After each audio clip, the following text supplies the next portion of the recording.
Hi అండి అందరికీ. రోజు శనివారం కదా, మార్నింగ్ 3కే లేసి 6 లోపు పూజ కంప్లీట్ చేసేసాను. నేను కార్తీక మాసం పూజ చేస్తున్నాను కాబట్టి రోజు మార్నింగ్ 4కే లేసి 6 లోపు జమ్మ చెట్టు దగ్గరికి వెళ్ళి దీపాలు పెట్టి రావాలి కాబట్టి డైలీ 4కే లేస్తాను. ఈరోజు శనివారం, మాకు ఇంటి దేవుడు వెంకటేశ్వర స్వామి కాబట్టి ఈరోజు పూజ ఎక్కువ ఉంటుంది. మొత్తం క్లీన్ చేసుకొని కలశం పెట్టి చేసేది ఉంటుంది.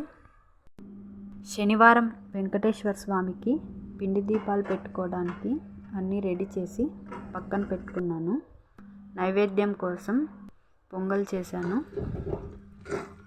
అవి 3 కప్పుల్లో సపరేట్ తీసి పెట్టుకొని ఫస్ట్ స్టవ్ దగ్గర అగ్నిదేవుడికి మనం ఒక్కరోజైనా దీపం పెట్టాలి కాబట్టి శనివారం నేను ప్రసాదం దీపం పెట్టి ఇంట్లో దేవుడికి పెట్టి బయట తులసి కోట దగ్గర నైవేద్యం పెట్టేసి దీపాలు పెట్టి దీపారాధన చేసేస్తాను.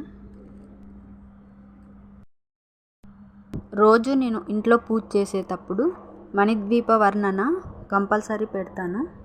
రోజు శనివారం కాబట్టి వెంకటేశ్వర స్వామి పాటలు, అష్టోత్తరాలు, గోవిందనామాలు అన్నీ పెట్టుకుంటాను.